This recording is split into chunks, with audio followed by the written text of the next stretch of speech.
Dr. Elissa Bellotti is currently a postdoctoral researcher at the Haifa Center for German and European Studies in Israel.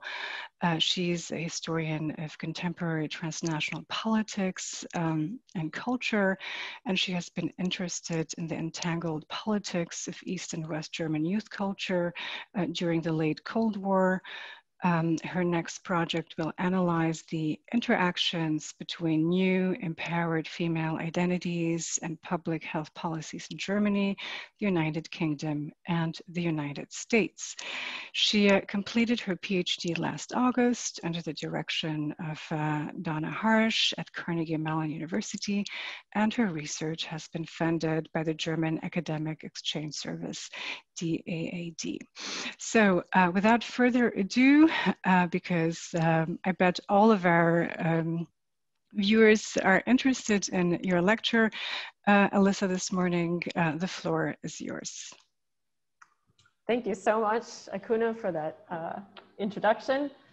And I'm very happy to be a part of this excellent and really creative project. So thanks everyone for joining me today. And this is our subject, Youth Culture in Divided Germany. And I wanted to start off by discussing a couple of, well, stereotypes. So if we take a look here at these first two pictures, you see on the left the classic march of East German young people in their blue shirts, which were the shirts of the East German Youth Organization, the Free German Youth, or FDJ, for those students of German out there. Very official, right?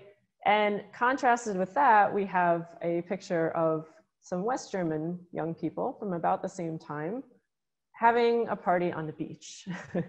Now, when I was doing my research and I would speak to a lot of people who had grown up during the 60s, 70s, and 80s in West Germany, they were very surprised that I was trying to study any kind of youth culture that wasn't this, that wasn't the official propaganda poster type youth culture. But it existed in the GDR, and there's a lot more diversity than people tend to think. So let me show you just a few more pictures by way of introduction. We have here,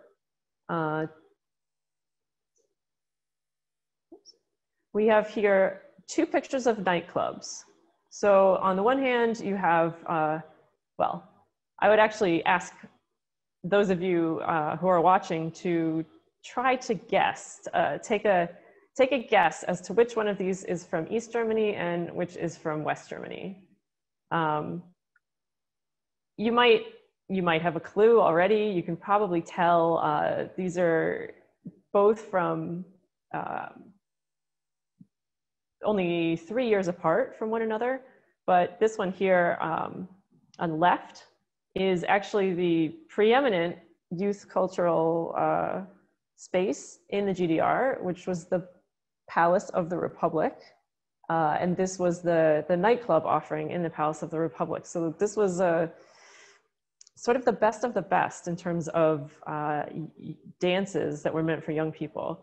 And here on the right, we have a very different kind of discotheque or club.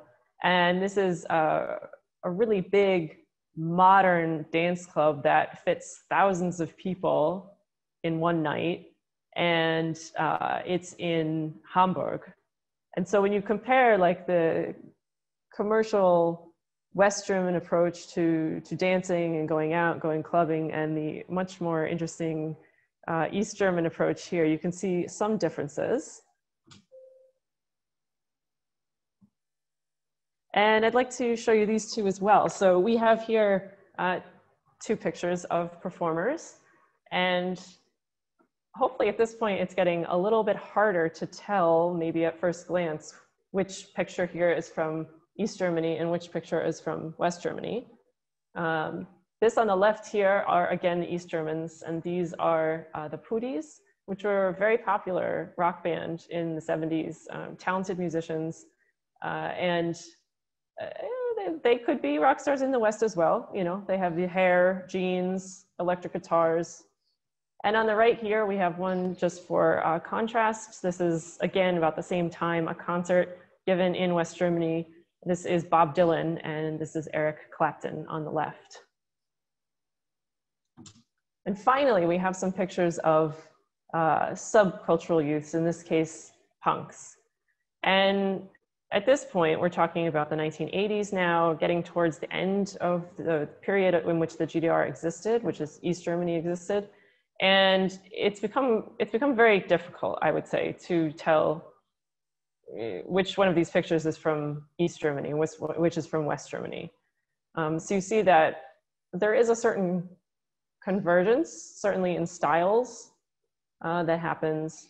And the larger point that there's a lot going on behind the scenes in terms of unofficial youth culture in East Germany that tends to look a lot like what's going on in West Germany. So let's dive in. And I'm going to start by giving an overview of youth culture, a short history sort of the politics of youth culture in the two Germanys. And as I talk, I'd like you to focus on these questions. So why was youth culture, of all things, a political issue in both German states? We have two very different political economic regimes, right? A liberal capitalist West and a socialist command economy East. So are they political for the same reasons in East Germany as in West Germany? And then what about change over time? So in this story that I'm going to give you, are the reasons why youth culture bothers adults so much, why it's a political issue, is it the same in the 1950s as it is in the 1980s? And then lastly, how much of this politicization is due to those specific conditions of the Cold War, right? Or even to globalization? All right, so to begin in the 1950s, and we begin in the 1950s not because there was no, not because there was no youth culture, of course, in Germany before that, but because this is the first time when you have a mass youth culture that's based in part on consumption, and it's the kind of youth culture that we would recognize today. So it is in the 1950s, right?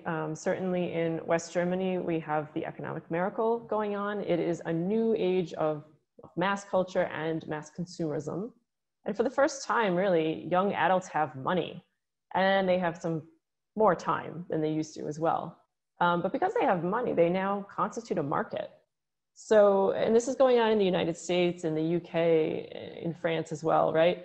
So all of a sudden, entertainers and producers of various products, right, they can now produce products specifically for young people. Both German states in the 1950s actually had a lot of very similar concerns about young people and their behavior and how they were dressing and what they were watching and what they were listening to. And these concerns actually centered around gender and sexuality in the 1950s. So it is the post-war period, right? And there are a lot of boys growing up without fathers. There are, a lot of men are lost during the war, and there are a lot of families that are essentially broken, right? This is a big item in the news, in conversations in the 1950s that, can men still provide for their families? Or is it necessary now for women to go out to work? But in terms of young people, adults were afraid that young men would choose instead new role models. Like we see here, Elvis Presley on the left and James Dean in the middle from the movie Rebel Without a Cause, and some swing dancers on the right. So they were worried that these types of film stars didn't really offer good role models, They were worried about things like Elvis's swinging hips, you know, where he famously scandalizes adults at his concerts, his pompadour hair, which was considered very effeminate, and even his plump lips. These are things that are discussed in newspaper articles. James Dean, in his portrayal of the character here in Rebel Without a Cause, he's very sensitive. He shows his emotions openly. So this also caused some worries in terms of being a role model for young boys. Similarly, there's also concerns about young women, of course. Women are out of the home more than they used to be, certainly before the war. They're taking a more active role, like I said, in supporting families and working, doing some labor that used to be only the labor of men. But for instance, when girls start dancing swing, like they are in the picture on the right there, to rock and roll and jazz, it's nothing like the ballroom dancing in pairs that adults were used to, that was considered respectable and even refined. And what's more, if you look in this picture here, you can see that the girl in this picture is wearing pants, gasp, very scandalous. Sometimes capri pants would be worn in the home. We're talking about like respectable middle-class families, but you wouldn't really wear them outside. And this was new. It was considered very masculine to be wearing pants.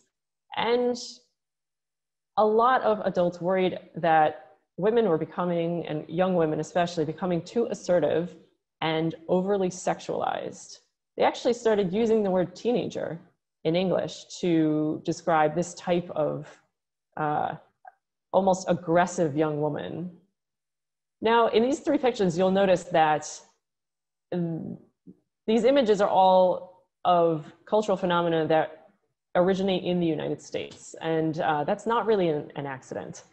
So most of these fears that adults had about their young people were based on fears of what you can call Americanization. So both Germanys, of course, are occupied countries still. And this picture here on the left is American MPs, military police, standing in front of Checkpoint Charlie, which is one of the borders in Berlin between the two states. And this is actually taken in 1967. So there are American soldiers in West Germany, a lot of them for a very long time. And of course, they bring with them, unlike the Soviet soldiers who are stationed in East Germany, the Americans do bring with them a lot of new music. They bring new fashion, dances, and behaviors like teenage girls and boys going out together unchaperoned, staying out late at night. The West German alliance with the United States didn't really make West Germans fear Americanization any less. American culture, and this goes back to before the war, this has a long history, but American culture is viewed as cheap, unsophisticated, crass, disposable, and even corrupting. And this was in contrast very much with the German cultural identity at the time. So both states, East Germany and West Germany, they're both trying to create their own international identities, right? And they both are claiming to be the state that represents German culture and the history, you know, the richness thereof.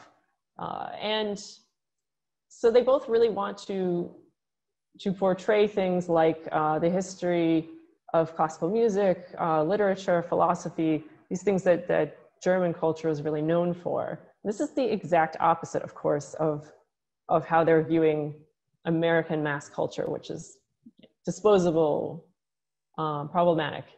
And so West Germany, though, as you probably know, is aligned with NATO, with the United States and other Western countries. And this actually leaves West Germany open to criticism. It's very easy for East Germany to come around and criticize or to say that sorry, to say that West Germany is, you know, becoming too American, that they're allowing mass culture and consumerism to ruin the youth, you know, to corrupt German cultural ideals and values. East Germany, of course, also had other ideological problems with American culture.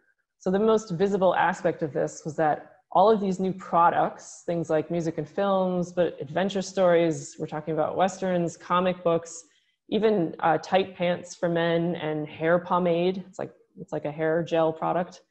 These are all emblematic of capitalism, right? And the Socialist Party that's running East Germany, the Socialist Unity Party, or SED, they have no intention of cultivating a consumer society in their state. So what kind of influence was this for the next generation who were supposed to be running the party in the future and building the state from socialist to an actual existing communist state, which was always the goal? So these fears, again, similar fears in both Germanys, condensed into the image here on the right, this boy on a motorcycle. This is the image of the Halbstark. And this, it's a strange name. It means like half strong. And the photo is actually from a television show. And this is the television show's portrayal of these Halbstarke. And it's essentially an image of a threatening young man who is out of control and follows the example of his American movie star heroes. And this is an image that's used to condemn mass consumption and American cultural influence in general.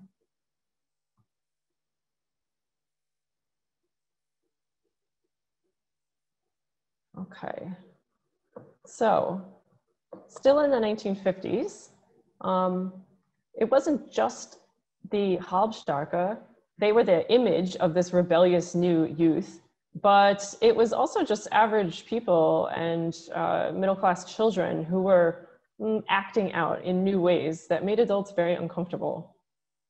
So riots were not uncommon during this period. There were movie theaters that would put on special showings for young people, and after the film ended, sometimes you would have fights and outside of the movie theaters.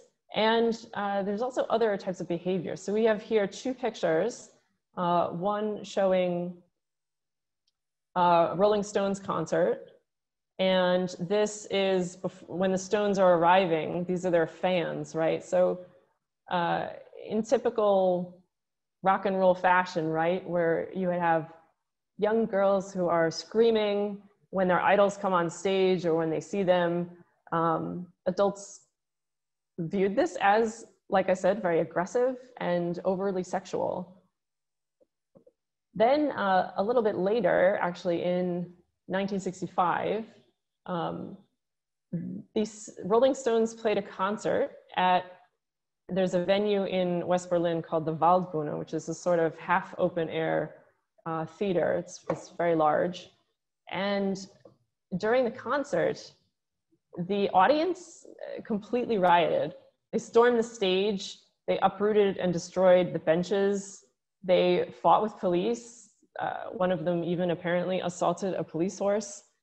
And the interior of the venue was so completely destroyed that it had to be rebuilt.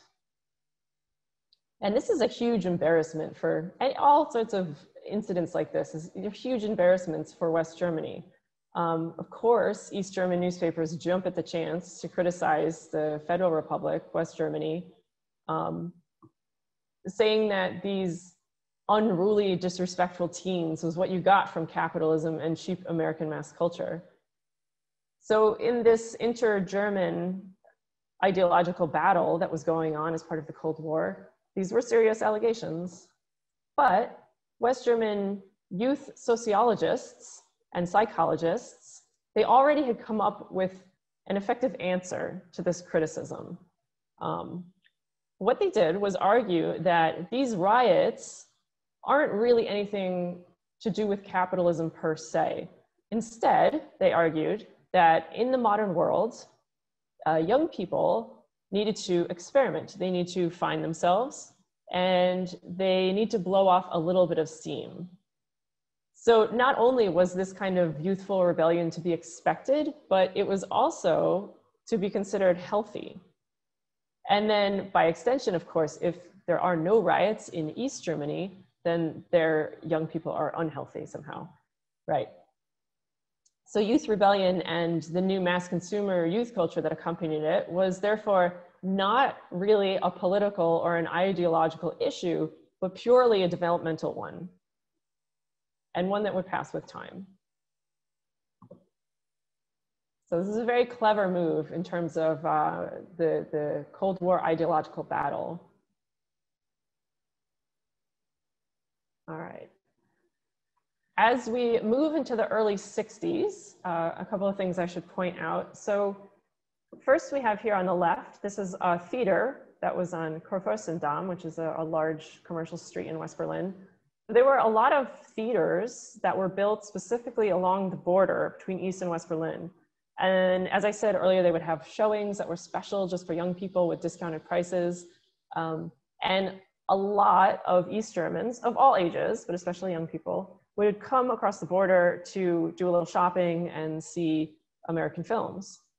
And this, of course, is only possible until the building of the Berlin Wall. So in August of 1961, the wall goes up and all of these cinemas go out of business, but it is the final hole in the cordon that East Germany has constructed around its state, and it's been plugged. And now it becomes much, much more difficult to access American films and get things like, you know, fashionable clothing and new music,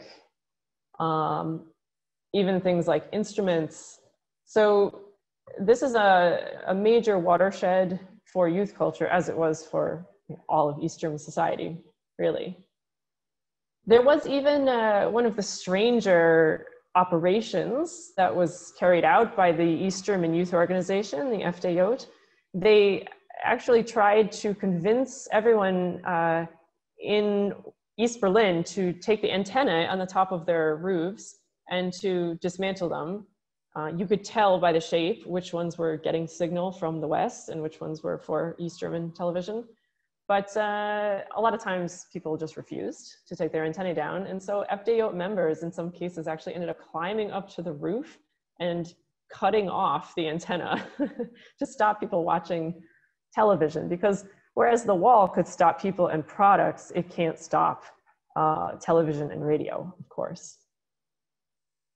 So throughout the 60s, we still have some fears of Americanization, but as this picture of the Beatles and mentioned before of the Rolling Stones indicates, youth culture is starting to become a little bit more international. So this is the period of the British invasion. And in the West, there is also growing, gradually, bit by bit, we have growing acceptance of consumerism. So fewer critiques about youth culture in that regard as well. East Germany, in the meantime, takes youth culture very seriously, considers it ideologically to be necessary to allow young people to express themselves, so that they can relax and recuperate, you know, before going back to work or school, and that they can socialize properly. And East Germany actually takes it to the point where they will make their own products, essentially, to replace or really to be better, in their opinion, than, say, a magazine that you could get from the West. So we have here on the left with the Beatles is Bravo, the most, I think, the most popular teen magazine in Germany. And this one here on the right is Neues Leben, which is the magazine that was made for young people in East Germany. And it was really popular. It was actually known for its really quirky title pages. But inside was a lot of useful information, so often on the latest pop stars, but not ones that was considered controversial. But lots of interesting tips on things like fashion, makeup. You know, it was a regular teen magazine. Okay. Now, this was the situation when there was a sort of change. So in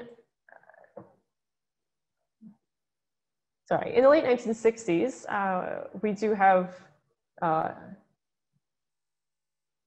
lot of things that start to look very overtly political. So if West German politicians and sociologists were formerly claiming that, you know, youth culture, they're just blowing off steam and this is not a political issue, it became harder and harder to make that kind of claim throughout the 1960s.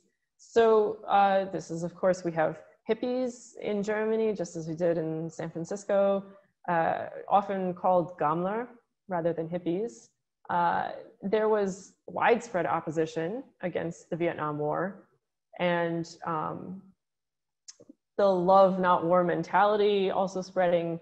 And keep in mind too that hippies and peace and love, this was something that was really a minority of young people were actually, you know, going to festivals and taking drugs and even advocating for any kind of political change. There's sort of middle-class young people, not a majority. But, you know, most teens are then not holding discussions on things like Chairman Mao's Little Red Books, but there are some. And they're mostly listening to the Beatles, Stones, Jimi Hendrix. But the hippies get a lot of attention in the media, of course. So then there are two incidents, one of each in each German state, where it really becomes impossible to ignore the overt political content of youth culture in the 60s. So in East Germany, it was first. And this is a picture here of Erich Honecker, who begins his career in East Germany as the leader of the youth organization, the FDJ, and then later becomes head of security, and then in 1971 becomes the head of the entire state. So he, in the 1960s, right after the wall is built, there is a feeling among the ruling party members that we have this wall, it's, you know, protecting, they called it, you know, the anti-fascist protection wall. It is protecting our citizens from all of the negative influences of this bourgeois capitalist culture in the West. Maybe we can open things up a little bit. Maybe we can allow young people to play rock music, which they call beat. So they can play beat music and they can form bands, and you know, we can let them be critical of the policies a little bit. And so there is the first of many, it's a thaw. Things become a little bit warmer, right? A little bit easier. And there's one program that's particularly popular through the FDJ, the youth organization, and it is to support the formation of amateur bands. So you can get together with your friends and make a beat band, and FDJ will help you, because how else are you going to get a guitar, right? How else are you going to get an amp or a drum set or whatever? So you do need access to the stuff, right? And this is hugely popular. It seems to signal that beat music is an acceptable way for the youth to exercise their creativity, right? And to socialize, and all these things that ideologically the party is very interested in. And they also, of course, want to avoid alienating young East Germans. They need young people to join the party. They need them to train in order to become the next generation, like I said before. So, however, as soon as this beat band program got underway, the political winds at the very top in East German politics started to change. And in 1965, very infamously, Erich Honecker has a speech that he gives at the 11th plenum. It's like a party congress where the whole East German party comes together and meets. And he attacked these liberal youth policies, among other cultural policies. He claimed that they encouraged hooliganism, Rowdytum, a very East German word, and harmful tendencies and views alien to socialism.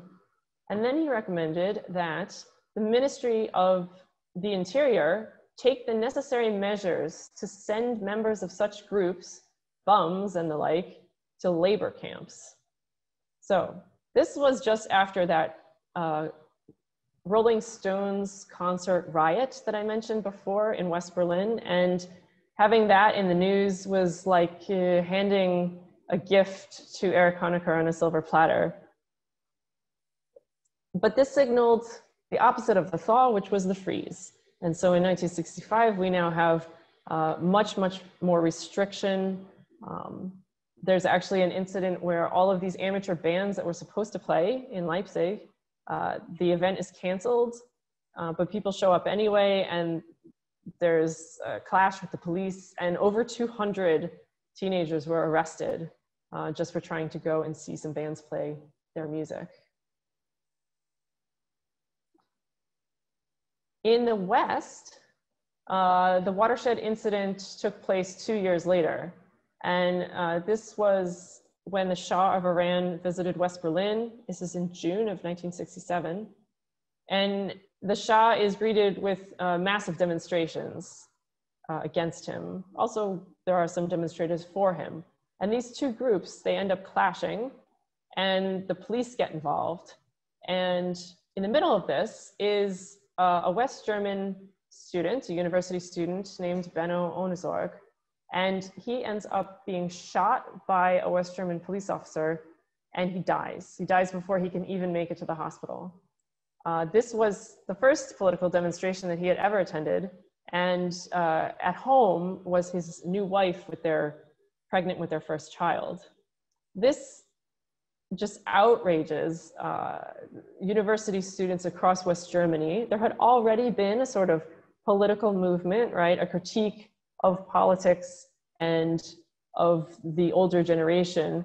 But Benno Ohnesorg's death galvanizes the movement, makes it spread to every corner of West Germany, and radicalizes it. So this movement, the student movement, is against things like the Vietnam War, against traditionalisms of all kinds, and critiques the political ruling class in West Germany for sheltering many former Nazis. The student movement, it constitutes its own subculture, essentially, by the late 60s and then into the 1970s. So the movement's desire to change German society and politics never really catches on with the workers. So it remains kind of within the student community, university students. But the desire to change the world, right, and the development of an entire alternative milieu, which was a kind of heterogeneous parallel society of left-wing communes, bookstores, cooperative daycares, health food stores, there are novel living arrangements, experimental music, drug use. There's this whole parallel alternative milieu that comes out of these protests in the late 60s that started with the students.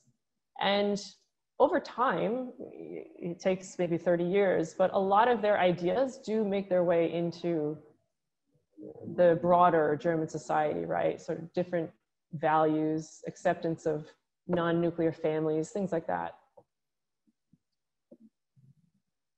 And the student movement and the alternative milieu also led to two of the most important political developments of the decade of the 1970s, 60s and 70s. These aren't necessarily part of youth culture per se, but they are closely related, so we should mention them. The first is the birth of the Green Party, right, which has in the years since become a major political party at the national level. And the second is the birth of left-wing terrorism, like the Red Army faction, right, the RAF. And the RAF is formed in the 1970s, but doesn't formally disband until in the 1990s. So the whole period of the 1970s and 80s, early 80s especially, there is a terrorist threat that is, it seems to West German authorities that the youth, whatever that is, right, the youth, has become a security risk. especially during what's called the German Autumn of 1977, which was a period of really intense terrorist attacks. Okay, and this picture on the right is actually, so young people in West Germany protesting for, you can't really see it, but a free or independent youth center, which was part of this alternative milieu that really did directly impact very young people, you know, kids in middle school and high school, essentially. And if anyone is curious about that, I'm happy to answer questions later. Okay, in the 1970s, moving forward, the 1970s in the GDR were less overtly political time, you could say, than they were in the West. There's still this pattern of a series of freezes and thaws.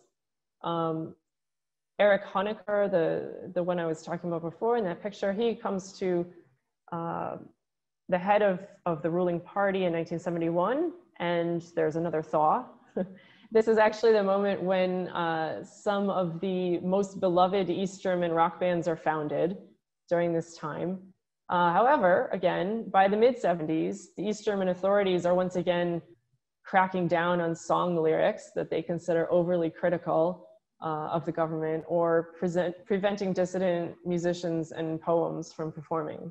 And that is another watershed moment in East Germany, when a particular songwriter and dissident, Wolf Biermann is his name. He went to play a concert in West Germany. He was very high profile and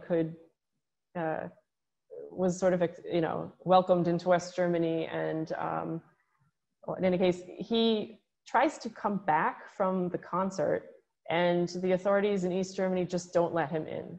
So what they've done is actually taken away his citizenship in the meantime while he was out of the country. And so he is forced to relocate to live in West Germany. And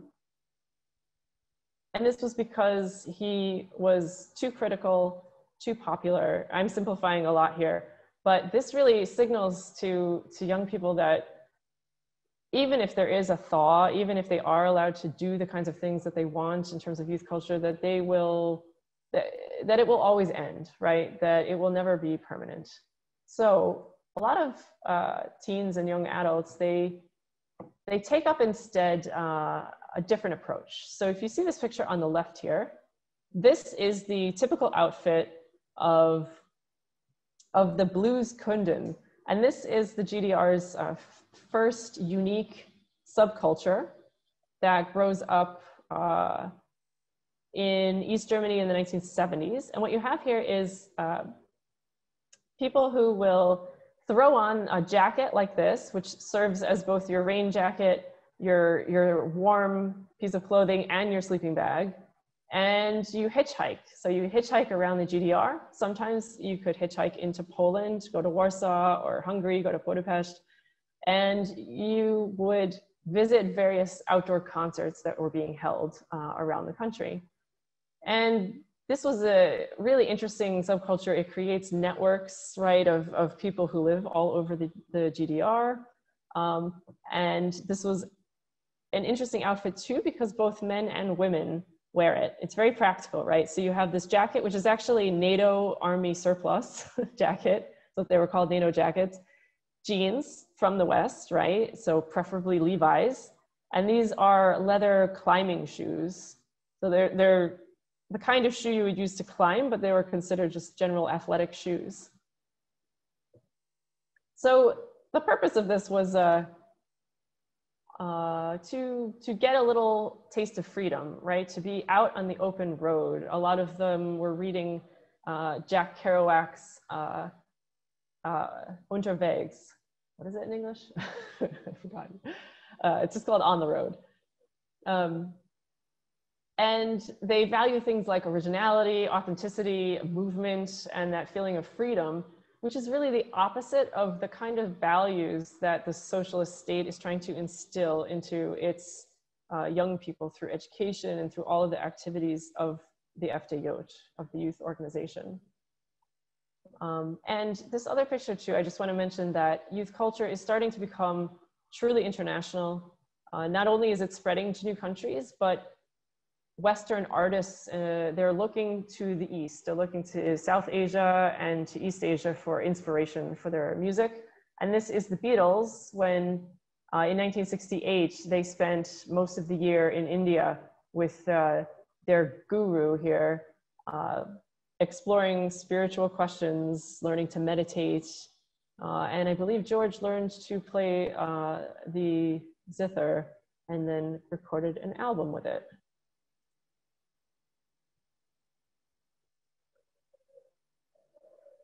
The 1970s had another side in the West, especially as well. And this was that for the first time, unlike the 1960s, the economy is no longer in the economic miracle mode, right? There have been 2 oil crises by 1978. This has damaged economies in the West. And for the first time, young people have to worry about being unemployed. There are many, many more students graduating from university with university degrees. There's more competition, but there's also, for the first time, structural unemployment that young people have to worry about. And at the end of the 70s, you also have a lot of existential worries, essentially. And these are shared. Now, unlike the unemployment, these are shared between East and West German young people.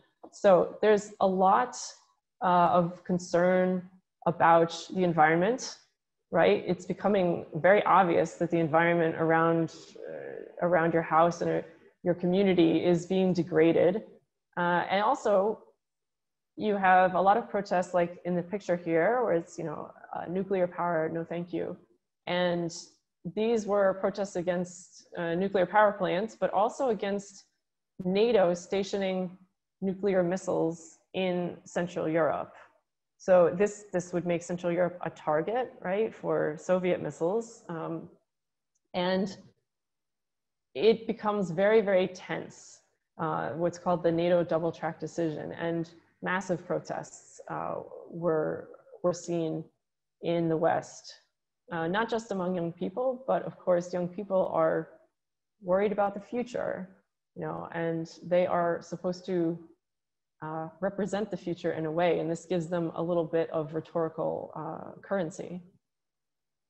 In East Germany, like I said, young people are worried about the same, the environment, nuclear weapons, and peace, essentially, with the heating up of the Cold War. But they are also becoming disillusioned by this point, by the late 70s, with the ideology of the state. So more and more people are coming to see the ideology as hypocritical. They more and more go through the motions of attending the FDJ meetings that they're supposed to do, doing everything that is expected of them, but perhaps without so much conviction or enthusiasm. There were also fewer career opportunities in East Germany, just because the period of building an entirely new state and society had really passed, and all of those positions had been filled. So it was more difficult to advance within the SED, within the party. And there were more people, just as in the West, more young people in the East who were completing university educations and coming out, or technical colleges, and coming out with these high degrees of specialization, but then no jobs that match their skill set. And this creates an incredible amount of frustration.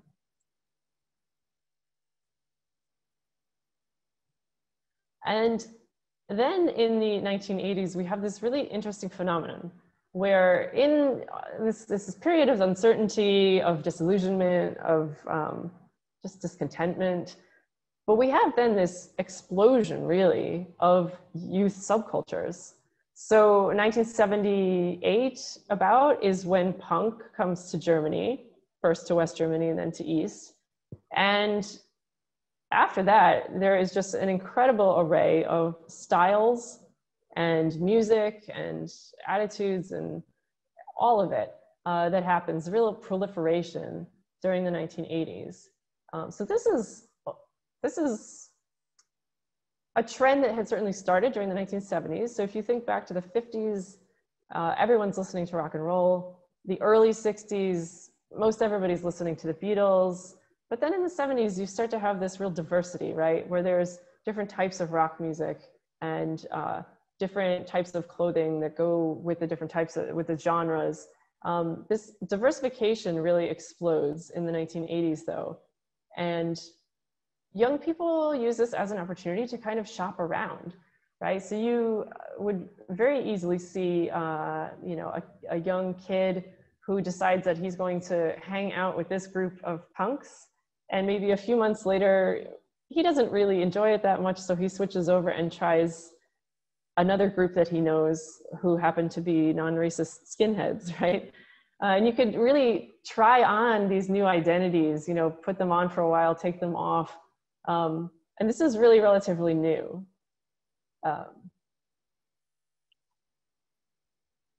And this happened in the GDR as well, but to a lesser extent. Of course, there wasn't as much freedom, which we'll talk about later, to dress in these really provocative ways.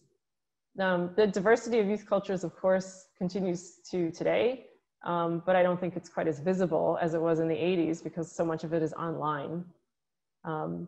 And it also continues into the 1990s, sort of dies down in the mid-1990s. So this is not a phenomenon that's directly affected by unification, right? As unification happens, this continues. However, there is one difference, which is the, in East Germany, there were, and it seems like a disproportionate number of anti-immigrant, radical right neo-Nazis just after unification. Got lots and lots of media attention because it seemed like such a paradox, right? How could this anti-fascist socialist state have produced young people who are turning back to the ideology of Hitler? It just seemed like an incredible contradiction.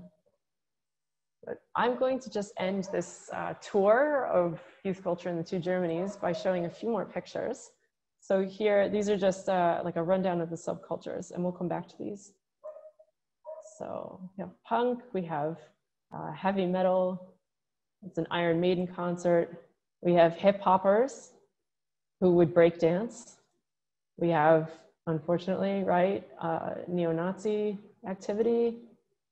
There are goths by just in the few years before unification, and in the East, they're called gruftis, which comes from the word for like a mausoleum, like a tomb. And lastly, these are poppers, which is a sort of very chic look and a particular attitude, which I'll come back to in the next part.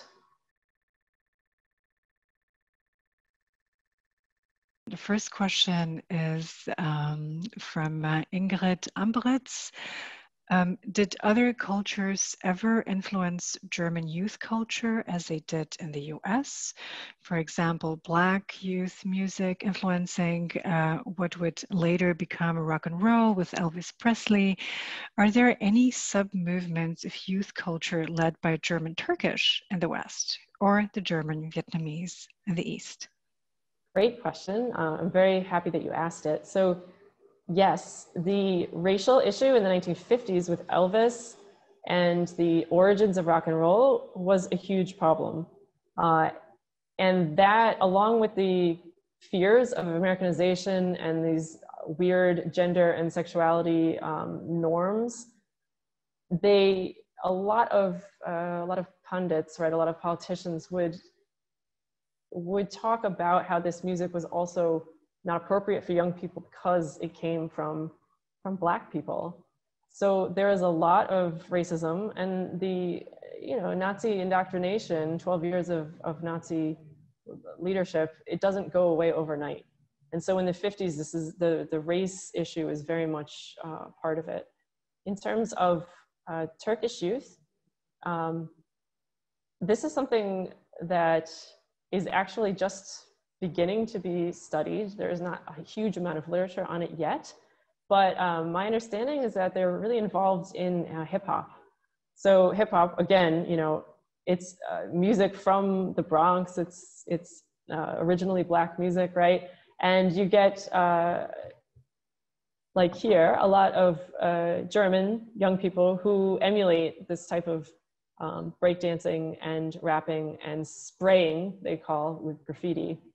And I think Turkish young people are really influential in hip hop, certainly today, but I think even from the start in West Germany, places like Cologne. Mm-hmm.